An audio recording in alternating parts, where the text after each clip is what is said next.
everyone. Walter Crosby with Helix Sales Development, your host of Sales and Cigars. My guest today is Jeff Roberts from Innovation Vista. Um, our topic is artificial intelligence and cybersecurity. These are things that if you're a business owner, entrepreneur, CEO, and you're not thinking about them or haven't thought about them, probably a big problem around the corner. And we like to talk about things that you should be thinking about, not the things that keep you up at night, the things that you don't realize that should keep you up at night. And we cover some of that in here. We talk about how important it is to have a human loop with artificial intelligence. So go grab a cigar, grab a cocktail, strap in for another educational episode of Sales and Cigars. Thanks.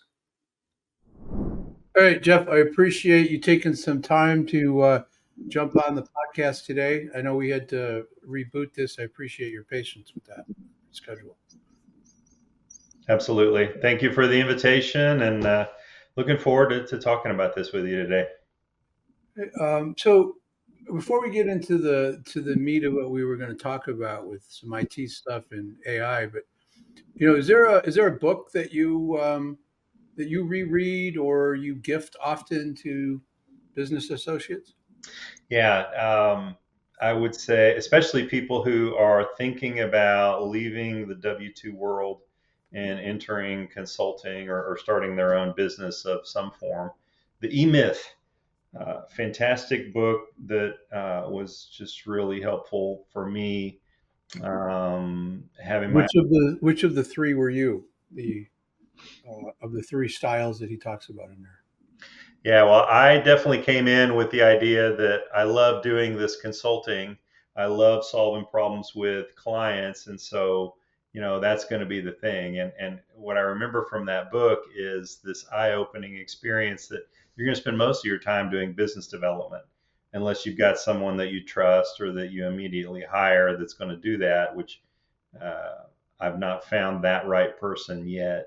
So it was very helpful to sort of know going into the journey that, um, I need to think about revenue. I need to think about customers. Certainly, I like to take care of a customer to myself. As the business has evolved, I subcontract way more projects to other consultants than what I take care of myself. But I do like to still stay technical. But yeah, try to avoid the mistakes of all those use cases that are mentioned in the book about, the baker that all he wants to do is bake. That's not really a good recipe to run a successful bakery. Yeah, So learn that yeah. lesson. He's another one. I think he used the great mechanic. Everybody said you should open up your own shop, and then didn't realize he had to pay electric bills and payroll and um, answer the phone while he's got his head under the hood. Yeah, I mean, it's a. I get that book every once in a while, but you kind of put a point on it that it's really helpful to read that book before you go start that journey, Yep. and it gives you a heads up as to some of the things, and you're not going to get everything, but I've had a lot of people contact me about like, hey, I want to get into sales development. I want to open up my own practice, and I'm like, okay, like here's what reality is. You are going to be selling you, Yeah. and you are going to be selling what you know. You probably know more than you think you know, but you're going to be doing that. So you're in sales, and you're also in sales. And by the way, you're in sales. Right. Um, and then you have to do delivery. But when you're actually doing delivery, you're not making any money, right? You get the bill and all that, but you make money by selling and doing that business development piece of it. So Yeah. you have to figure that part out before you get going. Um, Absolutely. And I can agree right now, nod my head. I still, in some ways, those lessons are not obvious.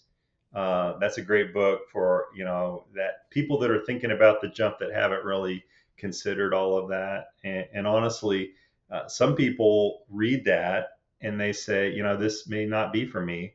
Maybe I need to stay in the W-2 world. And I'll do consulting when I'm semi-retired, Yep.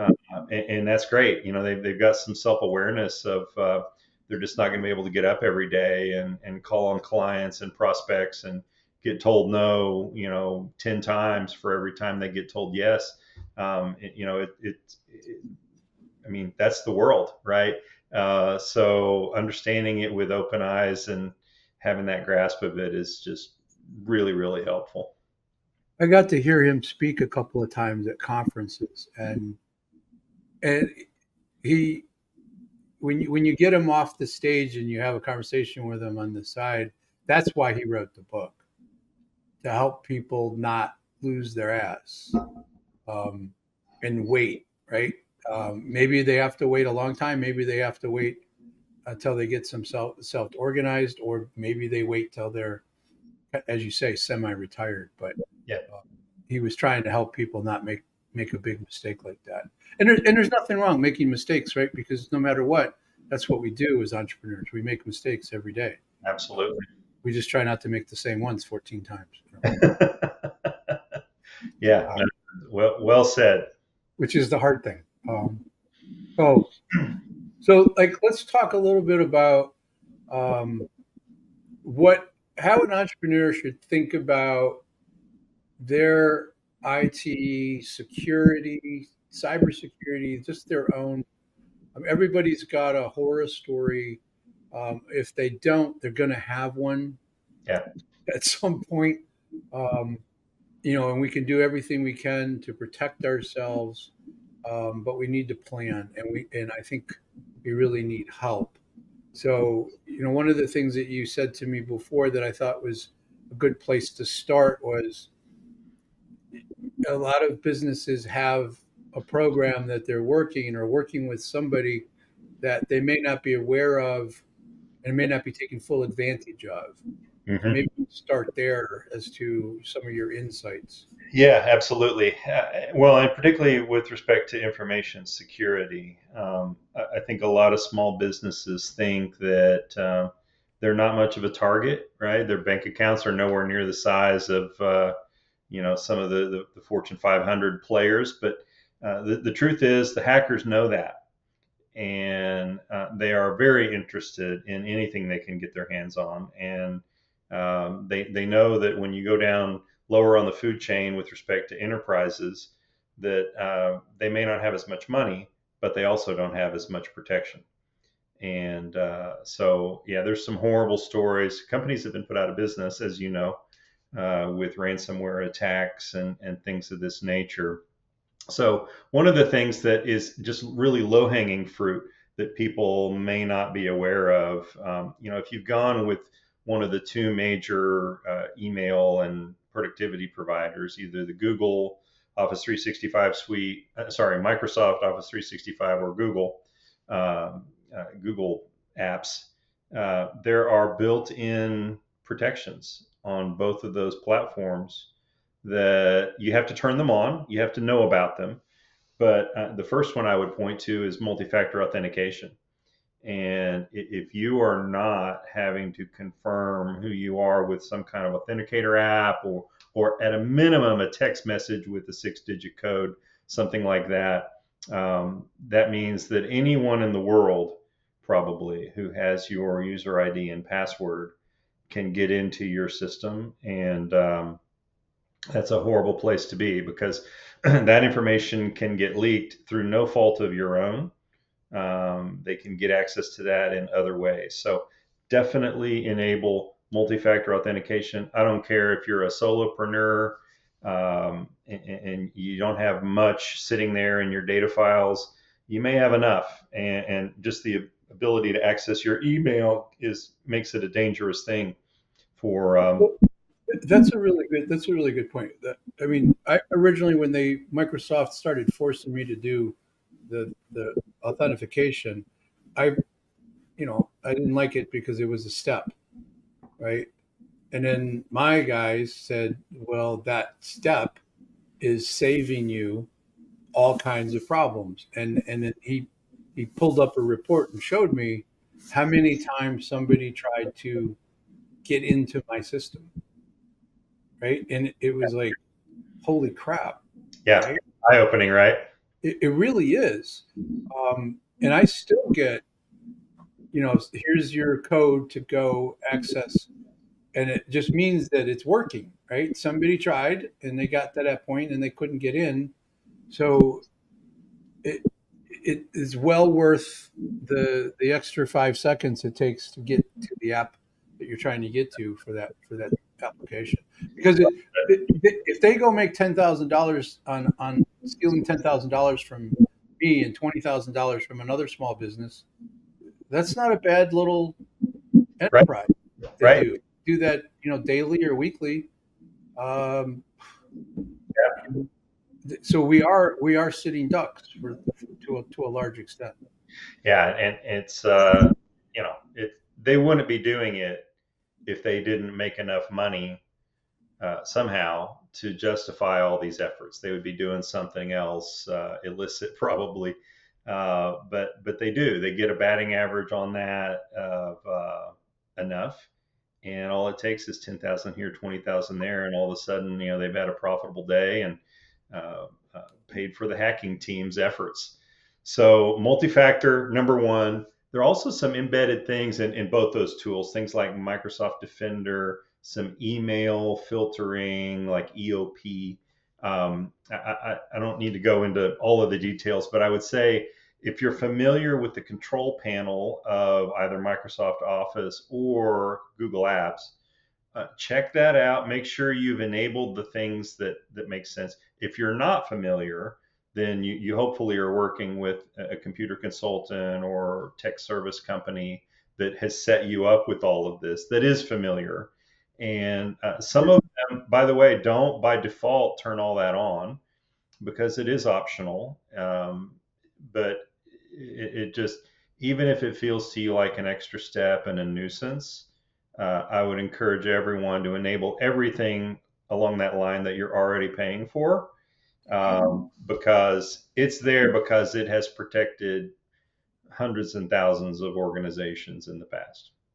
And I think if you're not working with somebody or you haven't engaged with somebody, um, like I don't have a lot of computers and I don't have a lot of people accessing my system, but that's really another vulnerability. I mean, the number of end users you have in your accessing your SharePoint or whatever drives that you have.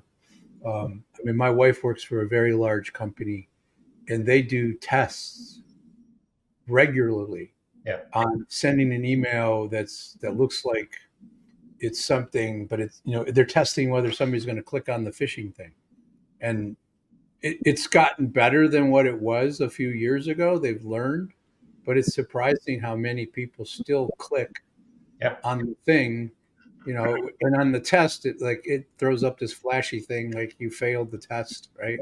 You're gonna have to run laps or whatever they make them do, but um, that to me is another vulnerability, right? The number of end users using your system. absolutely. Well, and the phishing attacks, of course, multi-factor. The primary protection you're getting for that is if you fall prey to a phishing attack and you give someone else your user ID and password, the multi-factor can stand as a protection in the gap there.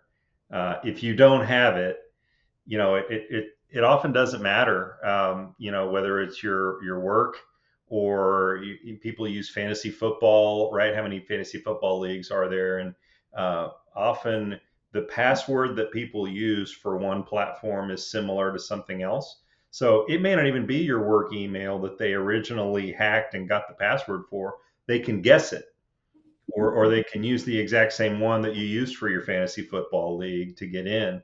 So yeah, it's just unfortunately part of the landscape of business, and it looks like it's going to be for some time until we get these things buttoned up as a society where the bad guys are no longer going to make money doing this. They're going to continue to do it. Yeah, well, I think our society going back 5,000 years, there's always been bad guys in one form or the other. Those people are always going to look for a way to cheat the system. So, Yep. as an entrepreneur, as a CEO of a small company, you have to take, as in any other part of life, we have to take responsibility and be proactive for those. And those are some really basic things that I know a lot of people don't um, understand. The other thing about backup, everybody thinks that Microsoft is backing up your whole system on a regular basis, and that's not really happening either, right? Yeah. Yeah, well, it's version. If you store your things in OneDrive, for example, and your documents and spreadsheets and so forth, there is some versioning there. But unless you have a specific, like a Cloud Ally or some backup platform that sits on top of that, what you don't have are the snapshots in time. And if something gets corrupted, um, if it sits there as corrupted for long enough, then you have no ability without a backup platform like that to go back in time and find out, when was it that this file still existed in a clean state. So that is surprising to people, and they think you can go back forever. It's not forever. There are limits to this. I mean, they're running this business to make a profit, so they give you some protections, but not everything you want to hope for. That's why there is a market for tools like Cloud Ally and other backup platforms. And as a business owner, we don't want to spend our time making the sausage, right? We want to spend our time enjoying the sausage. So we want to make sure that we have ourselves aligned with the right people that are doing the right things for us. So you have any tips to help an entrepreneur, like things to think about or questions to ask if Yeah, they're out there talking to somebody? yeah. It's part of what we do, obviously. We understand that small business doesn't often have the budget for a full-time CIO, some experienced person to head up their IT. What we see a lot is businesses that are very reliant on their support vendor. And some of these vendors offer a service like a virtual CIO or a fractional CIO that they will call it. And really, what that means for them is they come into your office around budget time and they help you determine kind of what things are going to look like for next year. The problem with fully relying on a group like that is the conflict of interest, because you've got the group that you are paying an invoice every month for them to do support functions, to respond when there are questions or problems in your environment. And in that landscape, they are motivated to keep things stable, not to change anything. Right? I mean, what's the safest thing you can do is nothing, other than maybe automated updates of operating systems and things like that. And doing nothing, unfortunately, is a recipe for getting bypassed today. Yes. So our overall recommendation is find some good partners, of course, but don't trust your support partner to be the source of your insights and strategy and things like that. And for like in our case, for $1,000 a week, you can engage an experienced CIO to help guide your strategy, make your key strategic decisions, take a look at your environment and recommend improvements, and to oversee that vendor and make sure that they're not just keeping the lid on change because they want to keep things simple. They're bringing improvements and they're bringing innovation to the table when it would make sense for your organization. Um, we just hear over and over again that companies haven't even heard of some AI tools, for example, or things that are out there because they're relying on their MSP, and their MSP wants to change nothing, Right. so they can just keep billing and not do much work every month, right? That's their motivation. Right. It's not wrong. It's just you need to be aware of the human nature part of all of this and realize that you've got the fox guarding the hen house if you don't have that neutral observer or an independently contracted observer, an expert that can really be an advocate for you and isn't paid with your support company logo on their paycheck. Absolutely. So let's pivot because you kind of mentioned this idea. We've talked in the past, and the this everybody's interested in artificial intelligence. Everybody's interested in how to use it. And there's all kinds of knuckleheads running around social media saying you can make, thousands of dollars a week if you use ChatGPT this way or Dolly this way. Um, and those people are always going to exist because they exist everywhere in every industry. Um, but there was one thing that you and I agreed on, and I think we can start there and then talk about what an entrepreneur might think about as it relates to using AI.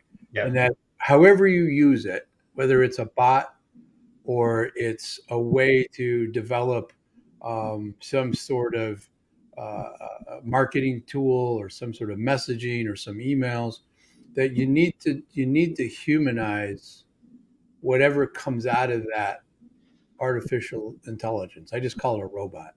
yeah, Um, Actually, when I write to like my chat GPT, I say, "Hey, robot," right? It's sort of come accustomed to that. So, I mean, at a high level, what should that business that's doing 15, 20, $30 million a year, and they're looking to leverage artificial intelligence, yeah, which is this huge wide thing, right? That means every something different. It's like geofencing. It means something different to everybody. Like what would you get somebody to start to think about where they can start to leverage that? yeah. Yeah, it's the human in the loop is sort of the industry framing of this, meaning that you are not setting AI free to directly interact with your customers, not unless you are extremely competent and you've tested it in myriad scenarios for months and months and maybe years and years.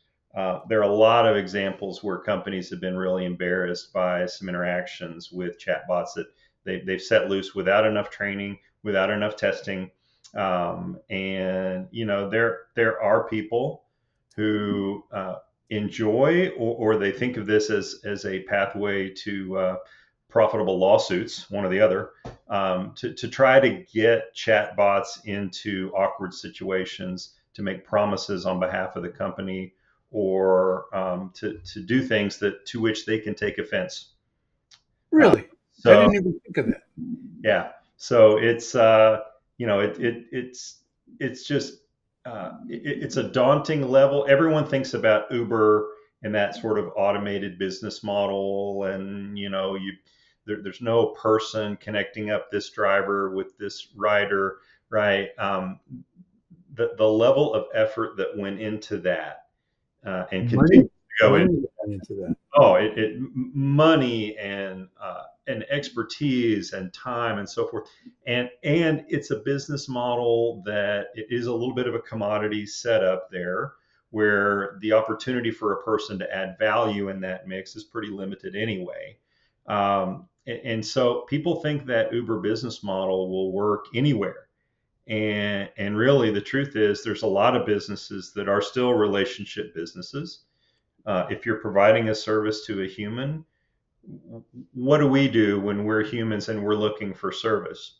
You get one of those automated systems and you have anything that's outside of the norm that you want to talk about, you immediately just say representative. And Agent, because agent, representative, whatever it is.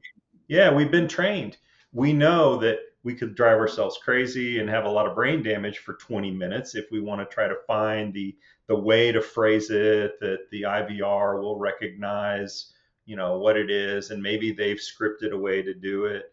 The likelihood is they haven't, because we know it's an unusual request or situation, and we're going to need to talk to a person in order to solve it. And that's a lot of business. That's more business maybe than people realize. So we guide clients often to stop short of that full automation and cutting AI loose to directly interact with customers. It's one thing if it's interacting with your staff, right? So you mentioned ChatGPT, Claude, Dolly. There are a lot of tools now for internal use where they're going to know if they put in the wrong prompt, or if it's Microsoft Copilot and they ask it to do something, and there's bad data coming in. They're going to know. That's the value of the human in the loop, to intercept that and say, I'm not using that. That doesn't make any sense Well, for this. you hope that happens. You hope that that employee is not just regurgitating what comes out of it, right? They're providing that, but that still takes somebody in a leadership role to say, we're going to use these tools, and here's the parameters, and here's some prompts that work, but double check your work. I mean, you don't just turn in your test in the chemistry class without double checking your work before you turn it in. At least, Absolutely. Yeah, the crafting of policies is no small part of this, and those are evolving. We still see a lot of clients that have hardcore blocks on AI tools. You may not use any of these large language models to generate output, to summarize any messages or documents. And we try to get clients to realize that's very naive. And what's going to happen there is people are going to email something to their personal email address so that they can plug it into ChatGPT, get the answer back, and then send it back to their work email, right? They're going to find a way. yeah. And what you do when you set policies that are too restrictive is you come off as very anti-innovation, for one thing. That can really hurt on staff retention and morale and things like that. And the other thing, you open up all of these vectors for, your corporate data is now flying around people's personal emails for no other reason than they need an end run around your policy. I So, mean, there's a couple of exceptions to that where I think people have to be super careful. It's probably not a big part of my audience, but compliance, right? People that have to deal with HIPAA and the SEC, those folks aren't very forgiving. If you make a small minor error, even without malice, they don't forgive. right. But in the regular world that you and I deal with on a regular basis, that you're right, that restrictive piece is going to drive bad behavior and create new channels that open up to what we started talking about originally. Like, you open yourself up to that risk. Yep. Yeah, and I think there's a way that this human in the loop solves a lot of problems. The internal use that the employee realizes that the output is that's not what we need, right? Like it's not immediately posted to the website or sent in an email to a customer or a supplier, or it's intercepted with the human brain to say, hold on, no, I'm rewriting this. That's not what we need here. Or it's a good place to start to build off of and refine and edit and develop. Yep. That's what I've found is if you develop really strong prompts to do certain tasks that are repetitive, you can speed things up. But I have yet to to develop a prompt that spits out a certain type of social media post that I can trust. Yep. Right? I mean, 8 out of 10 times it's really good, but I still have to take those cringe words out, Yep. that make it sound like, because everybody starts to understand, oh, that's just straight AI. When I get an email or a text message or a LinkedIn message, that is, you can tell Yeah. that it's not been written by a person, um, and it really demeans your brand. Right. Right. Yeah, and you see that's the opposite, right? We're trying to build business. We're trying to get interest and things of that nature. I think AI at that level is possible. I just think people underestimate the level of work and testing and training and data sets that's required. And so they do go cold to the Chat GPT screen and say, write me up an introductory email that asks for to schedule a demo about our software product with this prospect. And what you get is The very same thing everybody else gets. reliable. whether it's the phrasing or whether it's, of course, at the end, it'll say in conclusion, something like that. It's just not the way people talk, Right. and it does do more damage than it does good. And so that's a big ongoing conversation. It's interesting for a firm like mine to have those conversations while at the same time we are encouraging people to think about AI and how can you use it strategically. It's just this human in the loop, this first draft engine, the model, using it in that way as opposed to the Uber level where you just turn it on autopilot and walk away, and let it run your business for you. It's two very different things. Very different things. And most businesses are not, well, I mean, if you have a transactional business and you don't give a shit about your customers and the customer experience, maybe it's fine. Um, but I think about it like if, I mean, I don't really care. Comcast, Xfinity, whatever you want to call them. It's a large check I write every month, or I don't really write the check anymore. But my point is, I hate that writing that check to that company because there is no value that's delivered when you do have a problem. And their uptime is great, right? They're rarely a problem. But when you do have that problem, you are investing hours in trying to solve a very, very simple little thing. Even Yeah, if you want to buy something from them. yeah, I mean, I tried to buy a one of those pods, right? To get to the human being took an hour and 20 minutes. And then I had to explain to the person I could buy one and tell him what the price was before he said, "Oh yeah, you're right. You can do that." Okay, right? I mean, it. So if you think about how you want to be treated in a business situation and you set your business up to do better than that, it doesn't have to be the Ritz Carlton and Waldorf every day, but you just got to you got to have that human touch to make sure people feel like you get care. absolutely. And it's so easy to present so you don't. Yeah. Well, some of the brightest minds in technology it just hit this theme over and again, right? Jeff Bezos, Steve Jobs at Apple was also huge on this. Is the customer, the customer, the customer. Like what is their experience? What do they really need?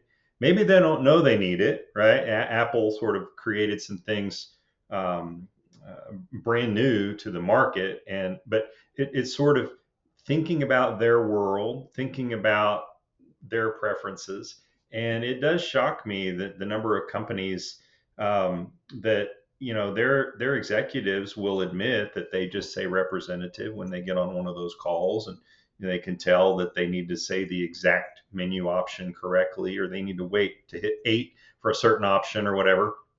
They hate that stuff. So getting them to see, all right, well, your customers are the same. I think some of it depends on the strategy of the business, right? So if you're providing a commodity and you believe that you will gain market share for no other reason than if you can outprice your competitor by 5%, uh, maybe some of this thought process comes in there. But I still think you're running customers away whenever you give them a bad experience. And as an example, we had a conversation with a client that was thinking about this automated telecom answering, and they wanted this full blown, 30 different menu options, and they're trying to keep calls out of the ear of their agents, which I understand, and the efficiency from that is real. But I just asked the question, well, so are we worried that we're going to run away so many customers that we're going to lose more than the money that we will have saved by keeping whatever it is, 30% of the call volume from hitting the call center? And are a lot of these calls not going to make their way in anyway, but you're forcing them to say representative as opposed to making it easy and routing them to someone that has already dealt with their case, maybe a single point of contact, or maybe you speak some things to the customer, predicting why it is that they would have called, right? We received your payment. Thank you for sending it. We received it yesterday. Sometimes people call to confirm, or if it's coming soon, your payment is due in 5 days. Let us know if you'd like to make arrangements. Otherwise, we'll look for it from you in 5 days, right? A few things like that, that they don't have to ask for it. You do that as if it's sort of on the hold message.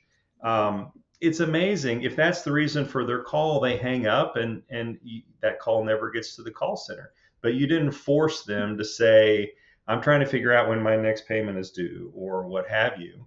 And if it's none of those things, you get them to an agent very efficiently. Uh, Quickly. yeah, you can have prompts on screen for that agent to see, here's some recent things that happened on the account, maybe the likely reason for the call, maybe we just sent them a piece of mail.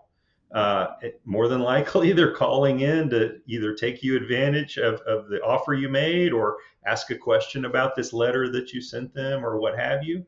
Let's make that really easy for the agent, and let's save money that way, as opposed to putting all the work on the customer to navigate some 30 menu option kind of tree structure. Well, that was really solid advice to a, a, a client that needs sometimes needs help. I think if we're an expert and we need to be that, um, whoever we are, whatever expert we are, we need to be able to help that customer think differently about the problem that they think they're trying to solve. Because often, at least in my world, they think they have problem A and their problem is really way over here. Yeah, And it's up the stream.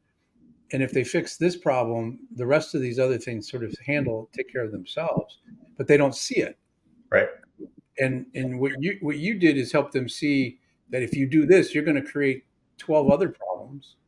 Like I have an agent that when I call the agent, like, you could handle this on the website. And I'm like, one, your website sucks. It's awful to try to navigate it. yeah, Two, why am I paying you if I can't call you and have 5 minute conversation about this and get it resolved? And three, you should be calling me once a quarter to make sure everything's fine, right? As an insurance agent, um, and making sure that I don't need something because normally I need something. right. Um, so I think that's all solid advice. So if you could help the audience, you've said a bunch of things here that really get people to think, and that was the goal of having you on the podcast. If somebody wants to learn more, if somebody wants to self-identify, who is it? Who's your ideal customer, and who are you ideally set up to help? So mainly we help mid-sized organizations across every industry. We've got a consulting team of over 430 experts. They have worked in every sector. They've done projects of every kind. Really, for any client project that comes up, we really have multiple options that we can choose from those 430 consultants, of who's best suited to really help them with the strategy or fill the leadership for their technology. On a part-time basis, our help starts at $1,000 a week. So we really do have solutions that would work for very small organizations who don't feel like they have any budget, or very limited budget. The best way to reach out is our website, innovationvista.com. And we've got a messaging widget there. I'm also on LinkedIn very actively. So you message me there and I will get it, and we can have a conversation that way. And we're Um, going to have all of those things in the show notes.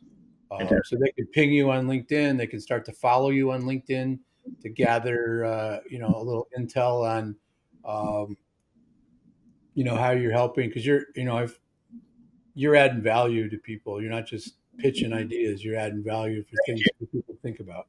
Yeah, well, I try to do that, so I appreciate you saying that.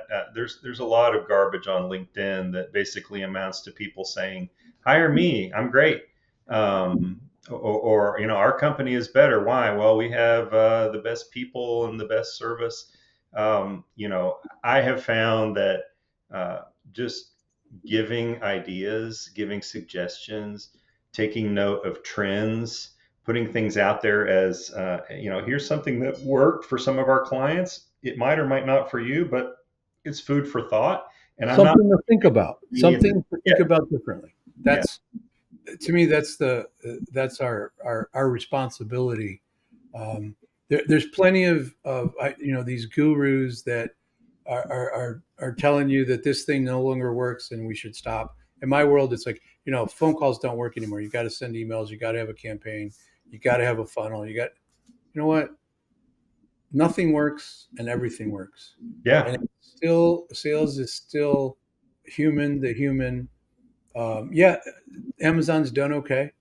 Um, but those are all transactions. Those are all things that people come to the party able to make a decision because they've already decided what to buy. And they do a good job of helping you educate you along the way. But if you have a complex B2B issue, an offering, or some sort of service, you need people to take somebody on a journey to help them feel comfortable and for you to learn if they're really somebody you can help. And Yeah. I That's had a meeting yesterday with somebody that's like, I I would love to be able to help you, but I don't think you're ready.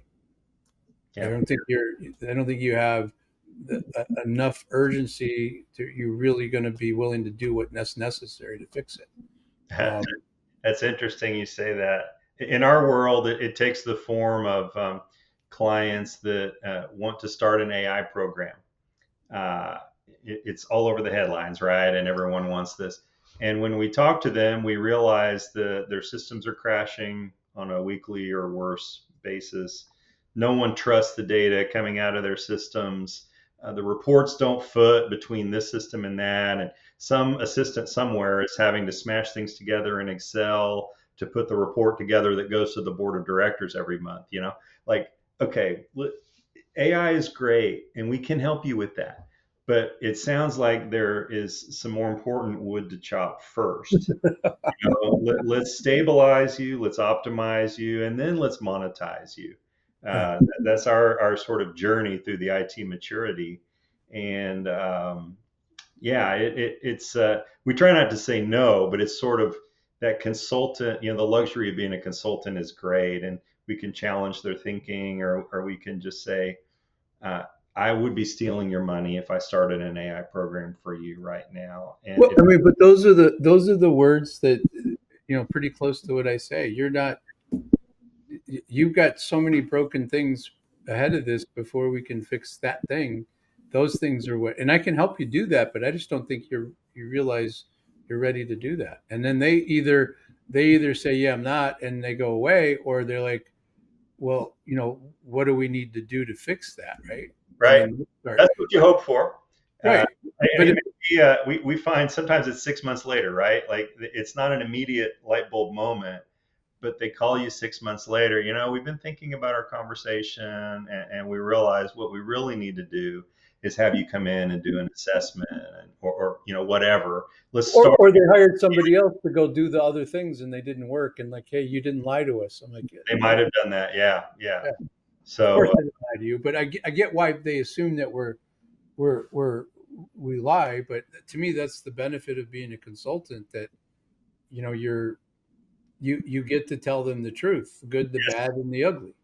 Um, and how do I tell you something that I know that's going to make you upset without being upset? Right? yeah, Is a line that I learned years and years ago, and it works on customers, it works on prospects, and it works on a spouse, and it works on anybody in your family. Right? How do I tell you this thing that I know is going to make you upset? And then you tell them, and they get upset. Like, see, I told you you were going to get upset, yeah. right? Uh, and they're like, well, but we need to fix it. Like, yeah, you do, but you're all upset, and I don't know. What do Well, you it's want what you're paying for, right? You just reminding them of that. I wouldn't be doing my job as a consultant if I didn't tell you what I see. I'm not here to blow smoke. I don't feel like that's helpful.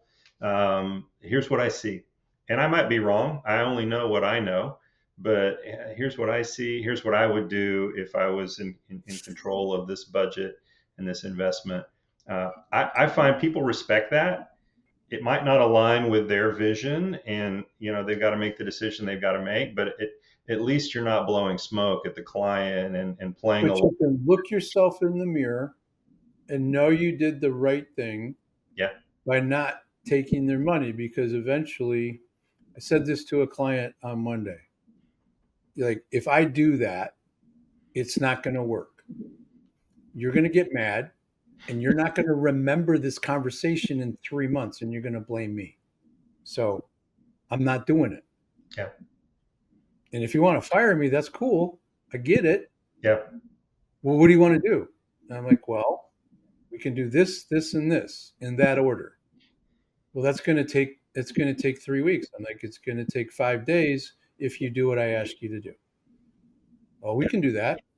Okay. But if I didn't have that conversation, I did the thing that was dumb. I'm just taking their money. It's a short-term game for a long-term loss. yeah. Well said. And it bad for them, bad for you. Um, And it doesn't represent my brand, because I'm supposed to be telling people the way it is, whether they like it or not. That's part of my shtick. So, so speaking of my shtick, cigars. So, past or present, any relationship with cigars? I see you smiling and coughing. So, okay. and the cough, it's funny, that was sort of subconscious cough. Only negative experiences with cigars. I'm sorry to say. I know you're a huge fan, and I think It's all this is right. the third one you're smoking today. You shared with me. No, the last time I smoked a cigar, I lost my dinner shortly thereafter. Um, yeah, for whatever reason, it's probably one of those acquired taste sort of things. Mhm. Just not had the time or the inclination to acquire. It's not for everybody. Yeah, so That's that's fine. where I stand there. Sorry, but But uh, you also told me previously that you see other people that you know, family, friends, that enjoy it and I use do. it from a social celebratory Yeah, thing, and you we've can got a appreciate lot of that from a good. distance. It is a celebration for them. So I understand that sort of socially, they connect in their mind that this is a moment worthy of a cigar, and that's a good thing for them, and they have acquired that appreciation, and they can tell the difference between a Cuban and a Dominican, and all of that. So it's fantastic for those that love it. I guess it's just not for me. Nothing wrong with that. Nothing wrong with that. Um, all right, I appreciate you taking this time. We'll have all of the ways for people to ping you in the show notes. And if somebody has a question or wants to to pick Jeff's brain, I would encourage them to at least follow you and start to understand some of the things that you're putting out there to make people think a little different. So Yeah. that's Well, I mean this. Ask the question. I am not always looking for an engagement. Of course, we're in business and whatever, but I love talking about this stuff. So, someone's got a question. Hey, quick question for you. Any suggestion on XYZ? I'm happy to answer. I'll give you what I know or what I don't know, or I'll introduce you to someone who'd be good to speak with. I don't always need to send an invoice in order to just chat with people. That is a misunderstanding out there, I think, for a lot of consulting firms that, I it's get just always on, asking. on LinkedIn. There's a lot of people that do what you do, and there's more people that do what you don't do. And like you and I are trying to add value, make people think. Um, every once in a while, like I mean, it literally my cadence is every 10 to 12 posts that I have. It's like, hey, sign up for my newsletter. Right, that's my big ask, Yeah, or listen to my podcast. But I'm really just trying to get them information to help them. But there's so many people out there that are, that pitch to pitch to pitch, absolutely. and it's sad how many people I turn down from a connection because immediately you're going to get pitched. So Yeah. doing it the right way. So follow Jeff. Well, likewise, I appreciate your thought process on that as well. Makes the world a better place. It does. and that's part of our job. Thanks, man. I appreciate it. Thank you. Hi, thanks for taking the time to listen and watch Sales and Cigars. Please don't forget to go hit the subscribe button and tell your friends about this. We've been doing this for a while, and I'm trying to grow the audience. And the goal of this whole podcast is to provide value to you, the listener, the audience, the business owner, the entrepreneur. We want to help out the guests and give them some exposure. And I want to have some fun and learn. And that's what I've been doing for the last few years. So please subscribe, tell your friends. If you've got ideas, please ping me, share those with me. If you're interested in being a guest, reach out. Thanks.